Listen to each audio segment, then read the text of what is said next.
नमस्कार गुरुजनों। मैं राकेश वर्मा आप सभी का स्वागत करता हूं आपके अपने परिवार एसएम गुरुकुल पर। गुरुजनों, आप सभी 26 फरवरी 2024 से ही सक्षमता परीक्षा दे रहे हैं। कुछ ने 26 फरवरी 2024 को प्रथम पाली में दिया तो कुछ ने द्वितीय पाली में दिया। 27 फरवरी 2024 को भी क्षमता परीक्षा देने हेतु आप में से सैकड़ों नियोजित शिक्षक शिक्षिकाएं गए।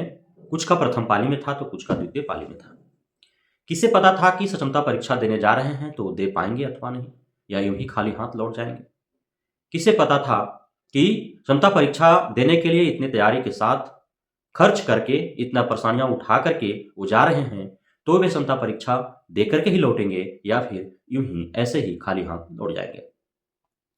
बार बार बिहार शिक्षक एकता मंच के द्वारा आह्वान किए जाने के बाद भी आप नियोजित शिक्षिकाएं उनकी बातों को नहीं माने और नजरअंदाज करते हुए, उनकी बातों को दरकिनार करते हुए आपने स्वेच्छा से निर्णय लिया कि आप क्षमता परीक्षा देंगे। बिहार शिक्षक एकता मंच के द्वारा सभी मांगों में एक प्रमुख मांग था कि क्षमता परीक्षा एक ही बार में सभी नियोजित शिक्षकों को पेन पेपर मोड में लिया जाए।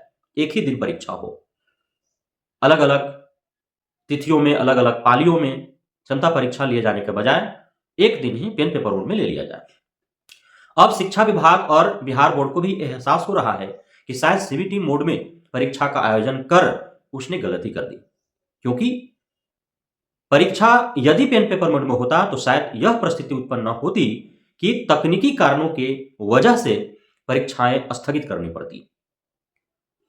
सिर्फ ऑनलाइन मोड में होने की वजह से ही अपरिहार्य तकनीकी कारणों के कारण परीक्षा स्थगित कर दी गई।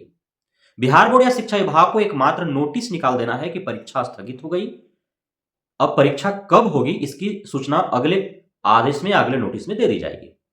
लेकिन जो सैकड़ों शिक्षक शिक्षिकाएं विभिन्न परीक्षा केंद्रों पर न जाने बिहार के किन किन कोनों से कई किलोमीटर का यात्राएं कर किन परेशानियों और कठिनाइयों का सामना करते हुए वहां परीक्षा केंद्र तक वे पहुंचे, और शायद उन्होंने यह सोचा था कि चलो क्षमता परीक्षा का बल्ला एक टल जाएगा, लेकिन उनके साथ दुर्भाग्य रहा कि वे परीक्षा केंद्र पर तो गए, लेकिन परीक्षा भवन में प्रवेश करने से पूर्व ही उन्हें सूचना प्रदान हो जाती है कि तकनीकी कारणों की वजह से परीक्षाएं स्थगित कर दी जाती है।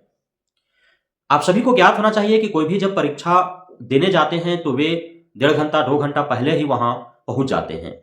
चूंकि द्वितीय पाली में था तो बहुत लोग जो है वो पहले ही दिन वो आ गए होंगे, अर्थात एग्जाम 27 को था तो 26 को ही वे उस शहर में पहुंच गए होंगे जहां पे उनकी परीक्षा थी, क्योंकि पूरे 38 जिला में 9 जिला में ही परीक्षा केंद्र रखे गए हैं। अब कौन किस क्षेत्र से आ रहा है, कितना किलोमीटर दूर है उसके निवास स्थल या उसके कार्य स्थल से परीक्षा केंद्र, या तो वह शिक्षक या शिक्षिका ही जान पाएंगे जो क्षमता परीक्षा देने हेतु उपस्थित होने जा रहे हैं।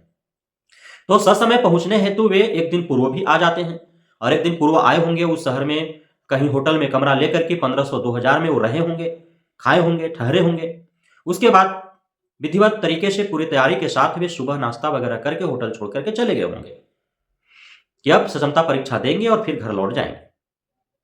लेकिन जब परीक्षा प्रारंभ होने का जब समय आता है, उससे पूर्व सूचित कर दिया जाता है कि परीक्षा स्थगित हो गई। अब सुबह से वे इंतजार कर रहे थे, यदि पहले ही उनको यह सूचना प्रदान हो जाती तो शायद वे उसी दिन अपने घर को निकल जाते और पुनः बिना परीक्षा दिए ही दूसरा दिन फिर होटल कमरा लेकर के उन्हें रहना पड़ता, और जो 4-5 हजार का उनको जो खर्चा हुए और वे परीक्षा भी न दे पाए, उसका हर्जाना कौन भुगतेगा। तो यह शिक्षा विभाग और बिहार बोर्ड का सबसे बड़ा भूल, और उसे यह एहसास हो रहा है कि बिहार शिक्षक एकता मंच या नियोजित शिक्षक शिक्षिकाओं के द्वारा जो बार बार मांगे जा रहे हैं कि पेन पेपर मोड में परीक्षा ली जाए, और इससे सहूलियत भी होता।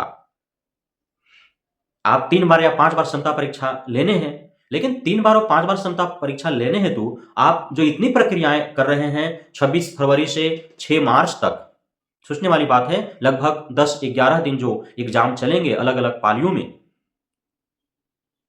अब एक ही दिन में एग्जाम हो जाता तो नॉर्मलाइजेशन का भी प्रक्रिया नहीं करना पड़ता, यानी हर तरह से सहूलियत होता।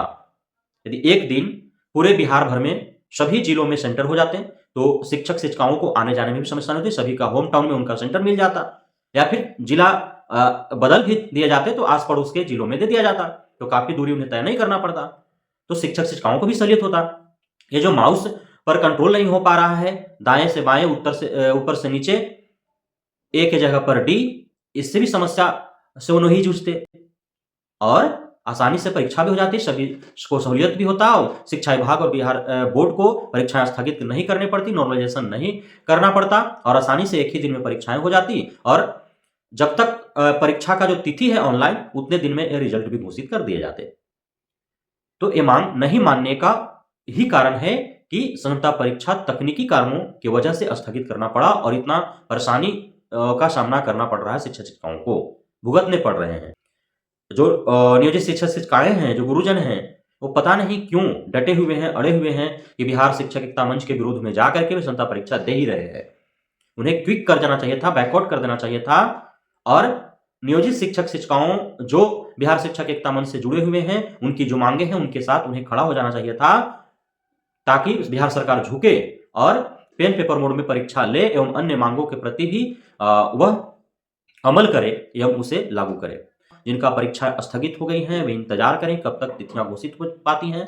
एक बार आपने 4-5 हज़ार रुपए खर्च किया है, पुनः आपको 4-5 हज़ार रुपए खर्च करने के लिए तैयार रहना होगा, सिर्फ एकमात्र संहिता परीक्षा देने हेतु, अपना योग्यता सिद्ध करने हेतु। बहुत बहुत धन्यवाद आप सभी साथियों का हमारे साथ जुड़े रहने के लिए, बढ़ने के लिए, हमें इतना प्यार देने के लिए, हम पे भरोसा बनाए रखने के लिए। जय हिंद।